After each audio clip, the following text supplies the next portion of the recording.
ତାଳଚେରର ଗଙ୍ଗାଧର ସାହୁଙ୍କ ପରିବାର 2012 ମସିହାରେ ମନସ୍ଥ କଲେ ପିଲାମାନଙ୍କ ଖରା ଛୁଟିରେ ବାହାରେ କେଉଁଆଡ଼େ ବୁଲି ଦେଇ ଆସିବା ପାଇଁ।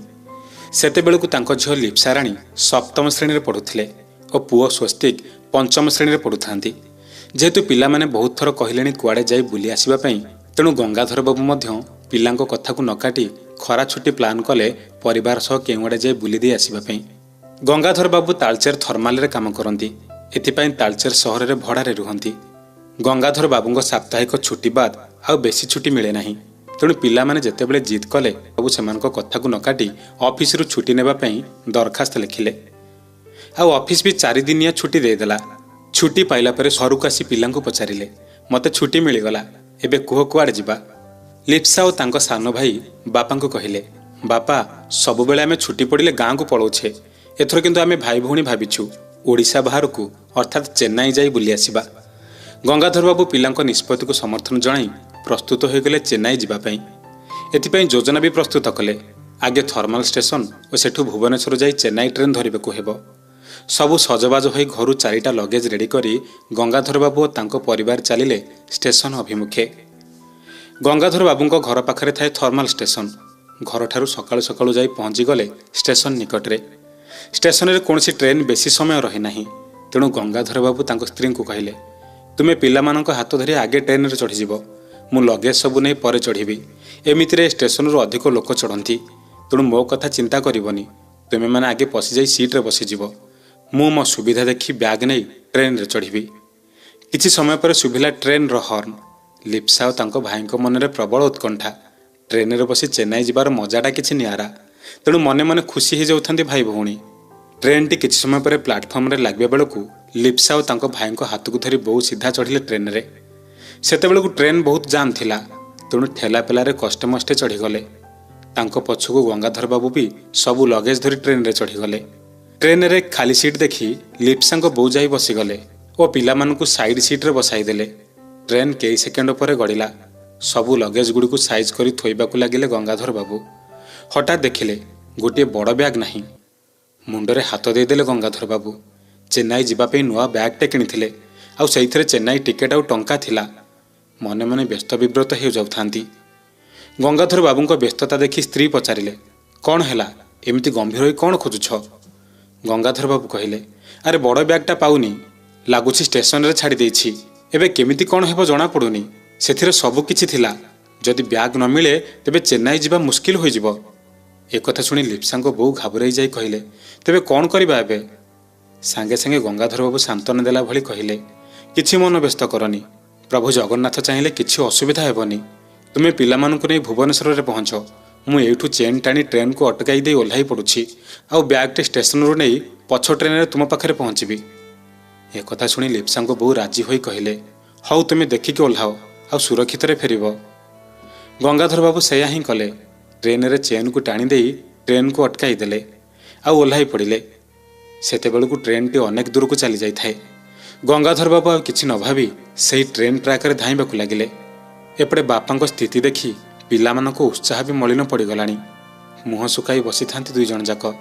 ପିଲାଙ୍କ ଶୁଖିଲା ମୁହଁ ଦେଖି ବୋଉ କହିଲେ, ଜମା ମନ ଦୁଃଖ କରନି, ପ୍ରଭୁ ଜଗନ୍ନାଥଙ୍କୁ ଡାକ, ସେ ସବୁ ଠିକ୍ କରିଦେବେ। ବାପା ବି ଭଲରେ ଭଲରେ ବ୍ୟାଗ୍ ଧରି ଫେରିଆସିବେ। ଏତିକି କହି ବୋଉ ଚୁପ୍ ହୋଇ ବସିଗଲେ। କିନ୍ତୁ ଲିପ୍ସା ଲକ୍ଷ୍ୟ କରୁଥାନ୍ତି, ବୋଉ ମୁହଁ ବୁଲାଇ କାନ୍ଦିବାକୁ ଲାଗିଛନ୍ତି, ଆଉ ନିଜ ପଣତରେ ଲୁହକୁ ପୋଛିବାକୁ ଲାଗିଛନ୍ତି। ଲିପ୍ସା ସାଙ୍ଗେ ସାଙ୍ଗେ ତାଙ୍କ ବୋଉ ପାଖକୁ ଯାଇ କହିଲେ, ବୋଉ, ତୁ ଜମା ବ୍ୟସ୍ତ ହଅନା, ବାପା ଭଲରେ ଫେରିଆସିବେ। ଏତିକି କହି ଲିପ୍ସା ତାଙ୍କ ଭାଇଙ୍କୁ କହିଲେ, ଏଇଠି ବସି ମୁଣ୍ଡିଆ ମାରେ, ସେ କଳା ଠାକୁର ଆମ ଗୁହାରି ଶୁଣିବ। ଆମ ଖୁସି ପାଇଁ ଆଜି ବାପା ବିପଦକୁ ସାମ୍ନା କରିବାକୁ ଯାଉଛନ୍ତି, ତେଣୁ ଚାଲ ମିଶିକି ଡାକିବା, ସେ ଠାକୁର ଆମ କଥା ନିଶ୍ଚୟ ଶୁଣିବ। ସେଇ ସିଟ୍ରେ ବସି ଆଖି ମୁଦି 2 ଭାଇ ଭଉଣୀ ଜଗନ୍ନାଥଙ୍କୁ ମନରେ ସ୍ମରଣ କରି କହୁଥାନ୍ତି, କାଳିଆ ଠାକୁର, ଆମେ ପଛେ ଚେନ୍ନାଇ ଯିବୁ ନାହିଁ, କିନ୍ତୁ ଆମ ବାପାଙ୍କୁ ଭଲରେ ଭଲରେ ଆମ ପାଖକୁ ଫେରାଇ ଆଣ।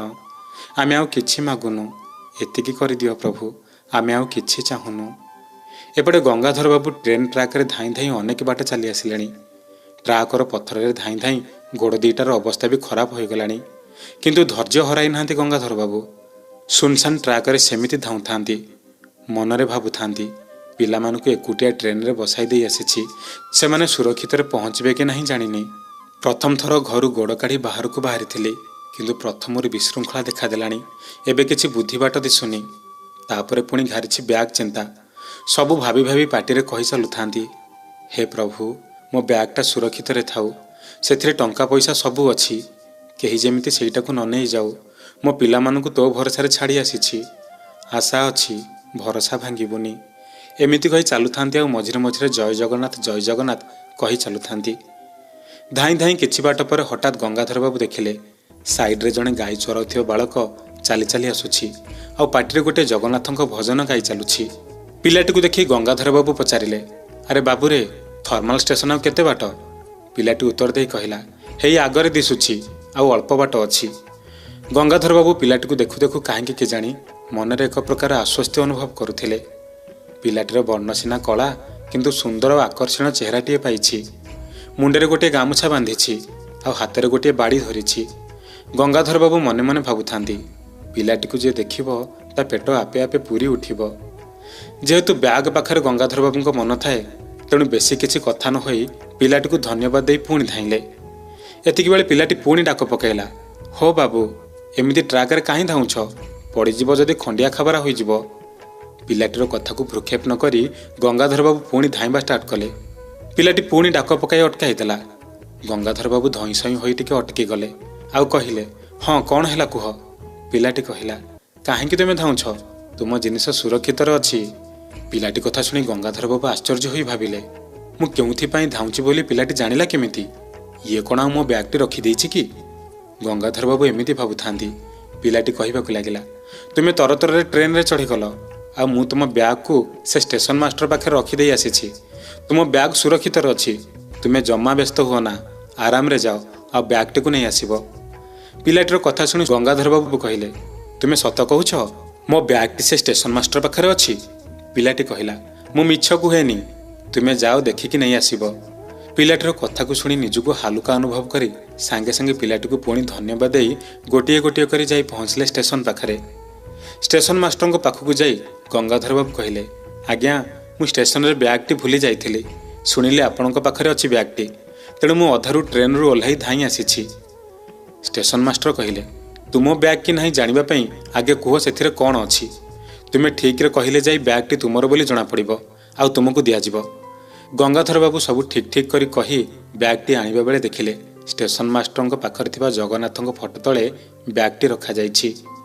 ବ୍ୟାଗ୍ଟି ଆଣିବା ବେଳେ ଷ୍ଟେସନ ମାଷ୍ଟର କହିଲେ, ଆଚ୍ଛା, ମୋ ପାଖରେ ତୁମ ବ୍ୟାଗ୍ଟି ଅଛି ବୋଲି କେମିତି ଜାଣିଲ? ଷ୍ଟେସନ ମାଷ୍ଟର ଆଗରେ ଗଙ୍ଗାଧର ବାବୁ ସବୁ କଥା କହିଲେ। ଗଙ୍ଗାଧର ବାବୁଙ୍କ କଥା ଶୁଣି ଷ୍ଟେସନ ମାଷ୍ଟର ଆଖି ବଡ଼ ବଡ଼ କରି ଚାହିଁ ରହିଥାନ୍ତି, ଆଉ କହିବାକୁ ଲାଗିଲେ, ଏଠି ଗାଈ ଚରାଳି ଆସିଲେ କୁଆଡ଼ୁ?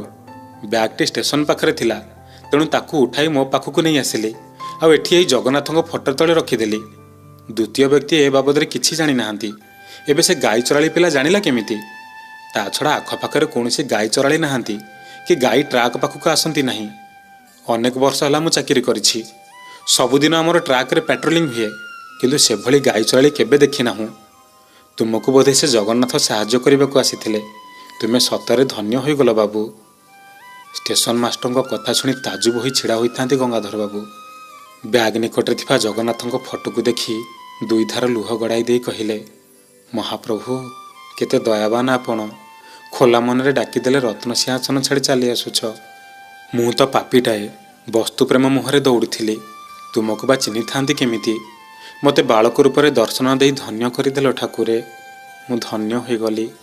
ଭାବବିହ୍ୱଳ ହୋଇ ଷ୍ଟେସନରୁ ଭୁବନେଶ୍ୱର ଆସିଲେ। ପରେ ପରିବାର ସହ ଚେନ୍ନାଇରେ ଭଲରେ ବୁଲି ଘରକୁ ଫେରିଲେ।